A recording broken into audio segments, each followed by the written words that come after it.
एक उंदीर मामा राहत होता.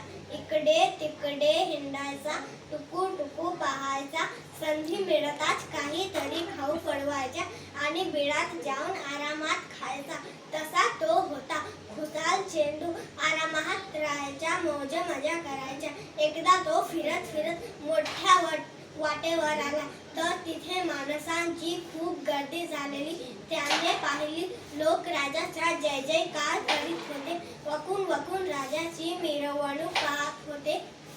उंदीर मामाला वाटले, चला आपणही महाराजांना पाहावे. तो चढला तुरु तुरु एका घरावर. तिथून त्याला राजाची मिरवणूक दिसू लागली. राजा मोठ्या थाटात घोड्यावर बसून चालवत होता. भरजरी पोशाख त्याच्या अंगावर होता. त्याची टोपी तर फारच छान दिसत होती. ती टोपी उंदीर मामाला खूप आवडली. अशी टोपी मला मिळाली तर किती मजा येईल.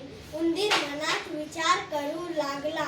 काहीतरी करून टोपी मिळवावी असे त्याला वाटू लागले. तो म्हणाला, गोंड्याची टोपी घालीन, दरबारात जाईन आणि राजाला ऐट दाखवीन. मग उंदीर मामा एका कपड्याच्या दुकानात गेला. अन्न दुकानदाराला म्हणाला, मामा मामा मला एक कपड्याचा तुकडा द्या. कसाला रे हवा तुला कपड्याचा तुकडा? दुकानदाराने विचारले. गोंड्याची टोपी घालीन, दरबारात जाईन आणि राजाला ऐट दाखवीन. दुकानदाराला गंमत वाटली. त्याने उंदीर मामाला कपड्याचा एक तुकडा दिला. तो घेऊन उंदीर मामा शिपायाच्या दुकानात गेला. शिंपी दादाने उंदीराला एक छान टोपी शिवून दिली. ती टोपी खूप सुंदर होती. उंदीर मामा गेला राजाच्या दरबारात.